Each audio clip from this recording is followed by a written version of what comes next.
Claire, Hi. welcome. Thanks for having me. I'm No, very excited. I'm Roy. excited too. It's Yeah. a little bit odd. Obviously, very good friend. And now I'm trying to speak to you and trying to be all professional, which is not Yeah, going I to know. which is going to be a bit odd. See how we go, right? Exactly. Anything can happen. Yeah, Anything can happen. it'll be fun. It will be. Yeah. It will be. We hope anyway. We hope. Let's hope we're still speaking at the end of it. I'm sure we will. I'll be like, oh my God, what have I said? Why did I say that? It was because we're mates. It's all right. I'm sure I've heard worse. Yeah. You know I've heard worse. We've been to we were at a nightclub once, weren't we, Claire? No, in fact, we weren't at a nightclub once. We didn't get into We the didn't get into a nightclub. nightclub once. We're did we? not talking about We're not going to talk about the No. nightclub. If we're going to talk about that, then it's going to be the shortest interview ever. We won't talk about the nightclub we didn't get into No. at all. All right. Too old, Yeah, weren't we? exactly. That was the reason Yeah. why. Yeah. Of course, that was the reason why we didn't get in. Yeah. Brilliant. All right. So thank you. So look, this is Didn't Get the Memo.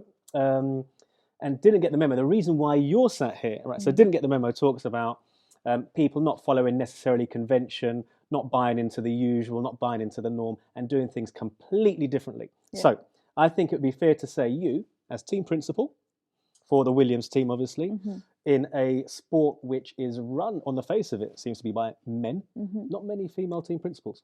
None now. None. Actually. So I think it'd be very fair to say that you clearly didn't get that memo. So No. what were you doing? I mean, why on earth were you team principal? How? Why?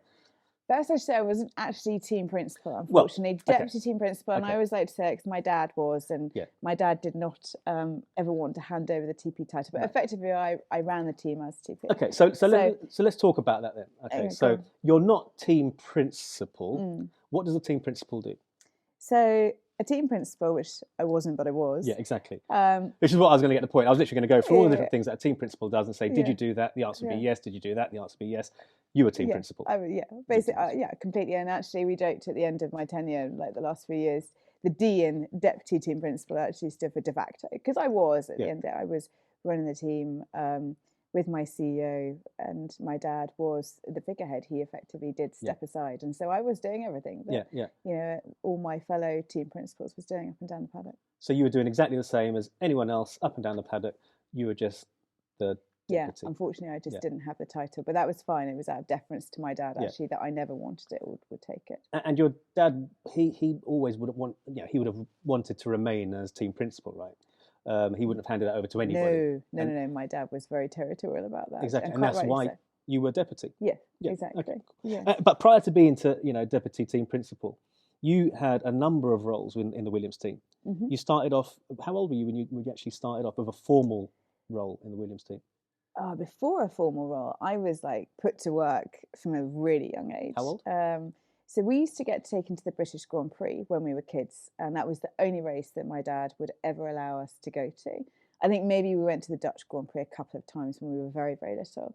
So from the age of about 7 or 8, and we were taken to Silverstone, I was given jobs to do. And in those days, we didn't have the most, these incredible motorhome structures that teams have today. We had tiny camper vans and a makeshift barbecue that all the team meals were made on. So I was invariably put to work in the kitchen doing the washing up, or making cups of teas for the boys, or making their sandwiches for lunch, and I loved it. Yeah, it was just the best time ever. Yeah, and what were the boys doing whilst you were making the sandwiches? My boys, my brothers, they were probably my younger one at that point probably wasn't even born, because we're 7 years apart. My older one probably would have been in the garage, because he was just obsessed with the cars. Probably the tea making wouldn't have been quite up his street. So it wouldn't have been up his street, right? But was it up your street? And the point I'm getting at here, it seemed from a very early stage in Formula One there was a divide, right? You were doing the kitchen stuff. Brother was in the garage. Yeah. Right. And that trend seemed to follow you throughout your time in Formula One. And we will come on to it in a moment, right? So, I mean, you then got a formal role in Williams at some point. How old were you when you sort of went to work? So I kind of started working in my school holidays from the age of about 16, 17. And then when I left university, I got a job at Silverstone. I was made redundant by them about 3 years into my role in the comms team.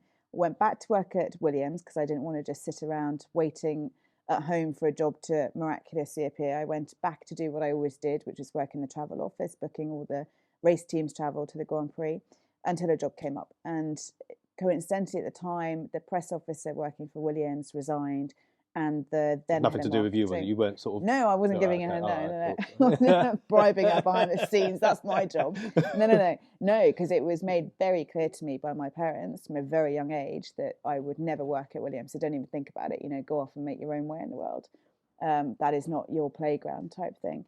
And anyway, so when that job came, it was like, well, mum and dad are not going to say yes to that.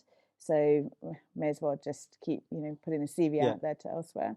And anyway, it materialised that my dad did finally capitulate after about 3 months of a bit of lobbying from the head of marketing, and I was given the job. So I officially started working for Williams in 2002.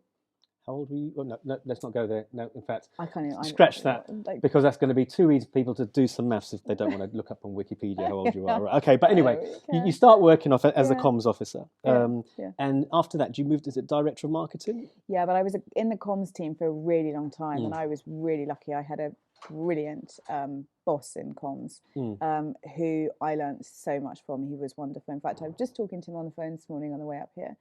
And I spent 10 years as the junior press officer and the press officer in my little pool of communications, and I loved it.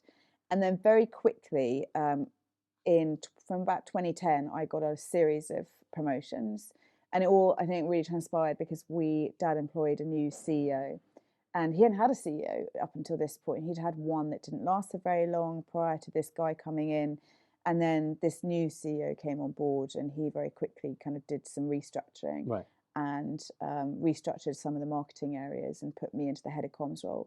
And in the short space of 3 years, I transitioned through head of comms to head of investor relations, because we listed, to head of marketing, to being responsible for bringing all the money into the team. So I had the whole marketing, commercial, comms, brand, everything under my remit from 2010 onwards till I became DTP. So, I mean, by the time you become your deputy team principal, by the time you'd arrived in that position, you'd pretty much done most of would it be fair to say you knew the business inside out, been in many of the positions within the business? Yeah, apart from designing the car. Apart from designing the car. Never allowed to do that. Yeah. No. Why was that? Well, that's not one of my. You have to have an engineering. I suppose you can't just say, well, here's a car, there's a wheel, there's a wheel. Those guys are pretty smart. I mean, I can't even draw the most No. basics of cars. But in terms of running the business, you had run it from start to finish. You'd been involved in many of the a lot of it, and I think I was very fortunate in that I had worked in marketing. Because working in marketing in an F1 team, and probably a lot of businesses, exposes you to a lot of the senior management and what they do day to day. And obviously, I was press officer for the CEO, for the team principal, for the director of engineering. So I was by their side a lot.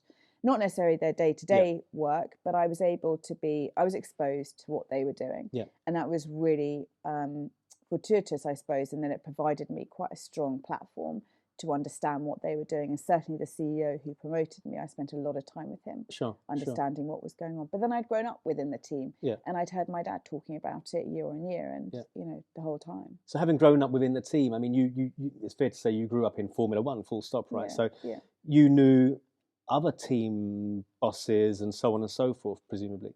Yeah, it was really weird though when I suddenly was put in that top job, and suddenly I'm not Claire the press officer, or prior to that, Claire Frank's daughter, or Claire, the really sweet little girl that used to go to races when I was 10, wearing a little Laura Ashley dress.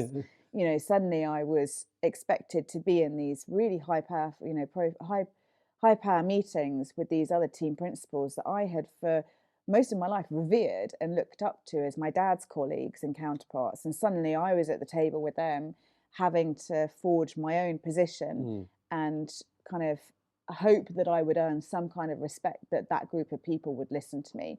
And that's not even then taking into account the fact that they were all men in that room. I was the only woman, invariably out of 30 men around a table at pretty much all of those meetings. So how did you get your voice to be heard then in that environment when you got these individuals who have known you since little Claire? And there's another question that I've got, which is, how do you think they saw you? Did they think it was a case of just Frank's daughter's just here, just making up the numbers, bit of set dressing? But how did they treat you? I mean, how did you, so many questions that my mind's boggling it. How did you get your voice heard? First of all, it was hard and it was difficult, and I won't pretend that it wasn't. I can't sit here and go, yeah, it was great, and it was easy. I think that there were a number of factors at play. I think it may have been weird for a lot of those people to see me when they had grown up around me, or when I'd grown up around them in that world. Equally, at the time that I came in, we had a new influx, I think, of quite a few new team principals as well. So some of them hadn't known me from when I was very little. A lot of them had known me from when I was working. And I suppose that transition would have been hard for them as much as for me, to suddenly see me now at the table rather than just holding a dictaphone in the bull ring with the drivers after a race or a session. It was probably even harder for the people working in the team to suddenly have me being their boss, because even more of those people had known me since I was probably not even born. They'd been working for my dad. And suddenly, you know, Frank's daughter, who used to run around causing trouble and stealing stuff from the stationery cupboard, was their boss and running the team. So I think there was quite a lot of transition for a lot of people, me being put in that role. And obviously, you know, not least for me, psychologically, I had to very quickly change how I thought about my role. And I've always been quite deferential as an individual, and been brought up to be very well mannered, very respectful, you know, almost you speak when spoken to in the paddock. That's how I was brought up, and particularly around the very important, you know, power people in Formula One. And so to be at that table was always quite hard work for me. I didn't have panic attacks, but I always used to get a lot of anxiety before having to go to those meetings. And particularly, invariably, they were held in either Paris or Geneva. So I was always having to travel, and that never makes life very easy when you just want calm before a meeting like that. But I would always have to sit there and give myself a talking to before and go, I have every right to be at this table. Well, I was about to ask you, what was your self-talk? You know, how did you sort of psych yourself up to go into these meetings to make sure that you didn't just sort of get rolled over in the it was a lot of, you know, some stern conversations prior. I have every right to be around that table. A lot of deep breathing. So you had every right to be around that table, and when you said it, did you believe it? It took me a long time to even actually understand it rather than just believe it. I believed it towards the end of my career, like the last 4 or 5 years. But the first couple of years, I was in a bit of shock still that I was actually around that table, and it took me quite a while to find my voice. I even still struggle with that, and I think that's one of my regrets, that I wasn't braver. I tried to be as brave as I could, because my only real reason and purpose for being in that meeting was to look after, protect, and be a voice for my team. And at the end of the day, that's what always saw me through. So whenever I did need to speak, or when I was asked to speak, when I could get a word in edgeways to speak, I always had that in the back of my head. It was I have to do this for my team. I have to be brave. I have to put myself out there. And it doesn't matter if I say something stupid, but I've got to get my point across. Sure. So, I mean, fighting to have your voice heard in, you know, the FIA meetings or the meetings with the other team principals is one thing. But did you have a similar fight internally within your own company, trying to make your own voice heard where you are running this company, or was it not quite the same? I think it took me time to understand that I was actually the boss, and I didn't need to keep asking for permission. And it was actually a very good piece of advice my CEO gave me when something had happened and I was like umming and ahhing about a decision I needed to make or something. I can't remember the exact scenario. And he said, Claire, just get on and do it. He said, you need to get out of the mindset of asking permission and start asking for forgiveness. Make your decision. It's your decision. You're the boss. You're entitled to do it. And if anyone's got a problem with it, apologise if you want to. But it's your path and it's your journey. And you're the one that's got to stand by your decisions and be brave enough to make them. And that was the best bit of advice I could have been given, transitioning from being, you know, the press officer or head of comms and the boss's daughter to actually running the business now. And I had a big responsibility. I was quite young when I took over, and I certainly stepped into my role as I matured in age and probably experience. And were you one of the younger team principals anyway, set aside being female, right? So I was. I was 36, I think, and that's really quite young, I think, to have that level of responsibility. How many employees on your shoulders? At the time, we had about 600 on the F1 side, but we were also an advanced engineering business at that time. We had that within our umbrella and within the group. And that at the time had about 150. By the time I stepped away from the business, there were 300 odd in advanced engineering, and then there was 700 in on the F1 side. So I had about 1,000 people working. So you've got about for us. 1,000 employees, and so you're still relatively young. Yeah. Okay. When you, I mean, I say relative for a team principal position, right? Yeah. So it's an awful lot of responsibility, and on top of that, female in a man's environment. Yeah. Can I also say one other thing Sure. that I always wished for, that I think would have made my life easier? I'm short. I'm quite short. I'm 5'4", and I think if I'd have been 5'9", I think my life would have been easier. I would have felt more powerful. I think when you have more of a physical presence anywhere, and I hope this doesn't upset people that are 5'4" and below, but I always felt that if I'd have had a bit more height about me, I could have been more commanding. And I know that may sound silly, but it's something that really bothered me. So I used to walk around in enormous stilettos pretty much every day of my working life. And in fact, someone even made this point to me when I first started. When we were at the race weekend, we walk around in team kit, and the team kit comes with trainers. So I was always in trainers. So I would suddenly go from being about 5'7" in the office because I was wearing stilettos to missing to 5'4". Half of me had disappeared. And someone said to me, "Oh, you should really think about wearing heels with your team kit, Claire. You need to be taller." And I was like, "My God, that's so rude," And it came from a really nice place. It didn't come from someone being rude or critical. They were just trying to be helpful. But it goes to the point, doesn't it, that having a presence, having some, bit of height would have helped. As a female, I felt that it was a disadvantage to me. As a female, right? Because I mean, if you look at, how tall is Bernie Ecclestone? Well, yeah, exactly. Pretty powerful, right? Yeah. And there are a lot of small men in Formula One exactly. that, have been successful. I think that was in my head. Yeah. And it was actually just more the transitioning piece for me. All the things that, you think about in hindsight and you go, oh, that would have been nice.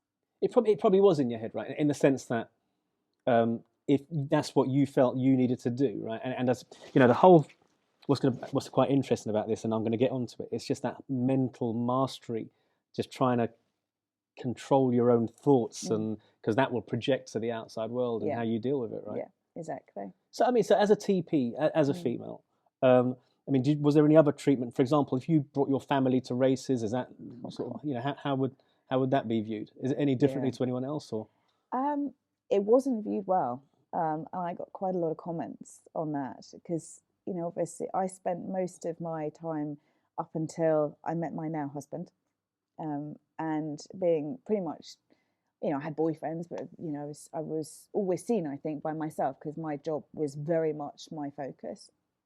And so when I was working, that was all I did, and I worked really long hours.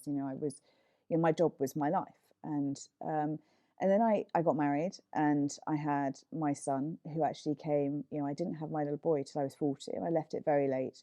I left it late because I hadn't met the right person. And because I was in Formula One. And when you're in Formula One, you make sacrifices and it's incredibly hard work. And when you're traveling, on top of that, it's tough for a woman to have a child and to think when's the right time to do it. And that was always a conundrum. And how did you time that? Because were you away from any races when you Yes, I didn't get pregnant and time it because I actually had left it so late. It was just like, thank God, hallelujah, it's happened, and I wasn't going to go, right, I'm going to have try to get pregnant now. What's the calendar again? Yeah, exactly. So I can have my baby in the August break and then get back in time for, whatever, Singapore, whatever comes after the August break. But did you miss races? I did. I missed, my little boy was born October. So I finished the European season and then I missed the rest of the year. But then I was back to do the car launch in January. So I had 3.5 months out. For the whole thing. And at the same during that period I had a baby, I got married, planned a wedding and moved house. So I took my maternity. Much going on then. No, I used my maternity leave well. But it was really difficult because I continued to travel and run the team. But in order to make that my family life work as a new mum and a new wife, I needed to bring them to the racetrack occasionally. I was very lucky I could do that. And I understood very clearly that most people, the majority of people in Formula One can't do that. They have to make the ultimate sacrifice. They have to leave their husband or wife and children at home and they miss them. But I was in the fortuitous position where I could take them. And so I chose to take Mark. He worked for the team as well. He brought in, a lot of money through our driver academy, millions he brought in. And running the young drivers when they were at the track with us. And then I would bring Nate, our little boy, to probably 6 to 8 races, so not even half the races. Did that add to the stress and pressure of the job, right? You're already dealing with a very difficult situation. Yeah, it did, because my husband was by my side throughout everything. He was there in the beginning when we were successful. The third was successful. We weren't winning, but we had some brilliant times in 14, 15 and 16. And then he was by my side through thick and thin in the latter years when it was really difficult. And as much as I had brilliant support around me through my CEO and my other board members, and we were at races together, if my husband hadn't been there for when I got back to my hotel room and I took off my team kit and I just sat and breathed and just had 5 minutes of, just downtime, and actually, probably upset time because it was really hard. I don't know what I would have done. And people, I think, take that for granted, or they underestimate how important actually sometimes it can be for somebody to have that kind of person by their side. And I wouldn't have got through it without Mark. And he had to put up with a lot. He saw people, not being great towards me, not behaving particularly well. He saw the stress that I was having to deal with. He went through it all, and yet got criticised for standing by my side, which isn't great. So every day, I mean, it doesn't sound like the race experience was a great one for you. Oh, fantastic! Another week away. It was. It was. That's the thing. Yeah. It was, sorry to interrupt you, but I loved it. Even in those, the really difficult times. Right. I loved it. I lived and breathed it, and it was the best thing. It was my life. It was my world, and I miss it enormously. Yeah, it wasn't easy, but I always loved a challenge as well. I think I was quite like my dad in that sense. My mum always used to say my dad was never happier when the shit was hitting the fan, because it gave him a challenge. Yeah. And that brings you to life, doesn't it, when you've got a bit of adversity and you need to fix things. And I like fixing things, and so I always quite enjoyed trying to figure out those kind of puzzles. Well, you certainly had a challenge at Williams. The rules changed, and it just shows you, right? Even now, Williams, they've got a whole lot of resource behind them now. And it's not flying, right? It's not a case of just throw money in, change the management, and away we go. It's obviously not as easy as it may seem from the outside. I mean, whilst you were there running the team, and it's all sort of falling down around you, the rules are changing, resource isn't quite there. I mean, how are you dealing with that? How are you sort of waking up every day thinking, what? Tomorrow we're going to attack this? Or what was going on in your head when it seemed like the shit was hitting the fan? Which it was. Yeah. It was. I enjoyed it. I know that sounds maybe a bit weird and maybe a little perverse, because you shouldn't, but I really relished, I think, the challenge of trying to fix it. And I think I enjoyed it because I cared so much and so deeply about the team. But I could also see it working. I faced some, when I kind of put all my things in place, faced some adversity and some people that didn't really like it and whatever. And I came against some opposition for what I was doing. But I knew it was going to work. And I had real belief that what we were doing was going to change things. And it was going to take time, but it was going to work, eventually. And you just got to kind of plod through it. Some days it felt like you're just wading through treacle and just nothing was changing. But I just knew that if we just kept going, it would. And if we kept doing things day by day by day, step by step, things would change. Unfortunately, the one setback that we always had was money. And we just never had enough of it. And you mentioned now, obviously, with the new owners, they've had a huge amount of money in. And yes, they're not having, I suppose, this, first race has just happened. Sure. And I'm sure they're probably disappointed. Yeah. But it doesn't just take money. It takes a lot of other stuff around. So as much as money was a big thing, but we were able to make strides forward without necessarily that money. But if I'd have had the money that I know that the new owners are putting in, oh my God, I would have it would have made life so much easier for us. Yeah, no, absolutely. So, I mean, with you running the team up until, you have obviously selling the team, we'll come on to that in a moment, but with a new owner coming in, seeing them dealing with the same issues, having the same struggles and battles, did it sort of, in a sense, make you feel, do you know what? It wasn't me. It wasn't me. I wasn't the reason why things went wrong here. It's not easy. This actually makes me realise that I was giving it a flipping damn good shot. And it's not about Yeah. money, it's not about whatever. There is a process, you know. Yeah, there is. There's definitely that. And I think, I can look at it and I feel a small amount of kind of almost exoneration that, there's a new boss and he's had this and they've got loads of money and they're still struggling. And I hate seeing the team struggle. It's not what you want to see at all. I want to see them do well. But it does show it's not as easy as people think. And I think people thought when I was in charge, they got the wrong person. They should have put her brother in charge, or they should have done this. I had calls from, journalists saying, "Oh, she needs to step down." And fine, people are absolutely entitled to their opinion, and the buck always stops with the leader, and I would hold my hands up to that. But there are also a lot of other people involved in an organisation, any organisation, and everybody has to be at the top of their game, doing what they need to do in order for success to be achieved, particularly at that level of success. Yeah. Where if you've even got just one wheel that's out of whack, then you're going to be, falling off the rails and not in great shape. So I don't know. I also as well know that the buck did stop with me. I know that I made mistakes, and hindsight is a wonderful thing. And I talk about this with Mark an awful lot. What would I have changed? Did I make that decision wrong? Should I have not done that? Should I have done this? And it's so easy sat there and looking at life with those kinds of, glasses on, because it's hindsight and you're armed with different facts. I made decisions at the time that I was running the team with all the facts that I had available to me. I had board members that I always discussed things with, etc., etc. I made the decisions in an environment that were difficult, but I always made decisions that I thought were the right ones for the team. And I hope people would understand that, because the team is my family and everyone knows how much I love that team. And so I always tried to make the right decision. I never willingly went out and gone, I'm going to do that. Sure, you weren't reckless, right? No.